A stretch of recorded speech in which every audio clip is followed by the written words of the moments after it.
ఈ పాలిమర్ లేదా ప్లాస్టిక్ సంబంధించినటువంటి నోట్ల తయారీ మీద గత కొంతకాలంగా ఒక వార్త అయితే ప్రచారం జరుగుతుంది కదా! దానికి గ్రీన్ సిగ్నల్ ఇచ్చింది కేంద్రం.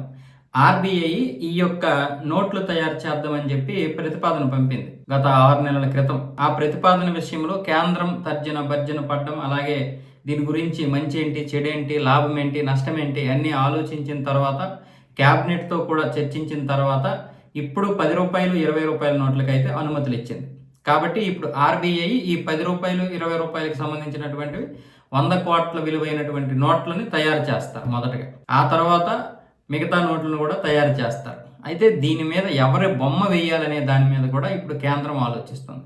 చాలా వరకు అంటే గాంధీ గారి బొమ్మను తీసేయాలని కాదు కానీ, గాంధీ గారు మాత్రమే ఫ్రీడమ్ ఫైటర్ కాదు కదా! సుభాష్ చంద్రబోస్ గారు, భగత్ సింగ్ గారు, మరి అంబేద్కర్ గారు పోరాటంలో పాల్గొకపోయినా ఈ దేశానికి ఆయన చేసినటువంటి సేవలు, ఈ విద్యా వ్యవస్థలో తీసుకొచ్చినటువంటి మార్పులు, అలాగే రిజర్వేషన్ పరంగా అణగారిన వర్గాల కోసం ఆయన చేసినటువంటి పోరాటం, ఇవన్నిటి గురించి ఆలోచించి ఆయనకు కూడా సముచితమైనటువంటి స్థానం కల్పించమని చాలామంది అడుగుతూ ఉన్నారు. అలాగే అల్లూరి సీతారామరాజు లాంటి ఎంతోమంది పోరాట యోధులు, ప్రాంతీయ పోరాట యోధులతో పాటు ఇంకా ఎంతోమంది ఉన్నారు మహానుభావులు. చంద్రశేఖర్ ఆజాద్ గారు అయితేనేమి, సుఖ్దేవ్ గారు అయితేనేమి, ఇలాంటి వారి ఫోటోలు కూడా వేయమని చెప్పి చాలామంది అడుగుతున్నారు. కేవలం గాంధీ గారు మాత్రమే ఒక్కరే ఈ దేశానికి స్వతంత్రం తీసుకొచ్చినట్లుగా ఆనాటి ప్రభుత్వం బిహేవ్ చేసింది. ఆ పేరు చెప్పుకొని ప్రభుత్వంలో కూడా 60 సంవత్సరాలు ఉంది.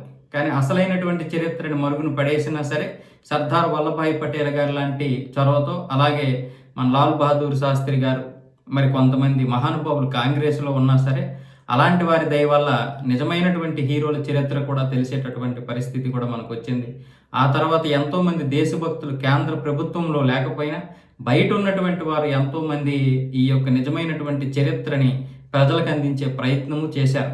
కొంతవరకు అందింది. ఇప్పుడేమొచ్చేసి ప్రజలు తెలుసుకుంటున్నారు వాటన్నింటి గురించి కూడా. కాబట్టి ఈ నోట్ల మీద ఈ యొక్క బొమ్మ విషయంలో కూడా చాలా వరకు ఒక పెద్ద రచ్చ అయితే జరుగుతోంది. ప్రస్తుతానికైతే మార్చకపోవచ్చేమో కేంద్ర ప్రభుత్వం, కానీ దీని గురించి ఆలోచించాలి.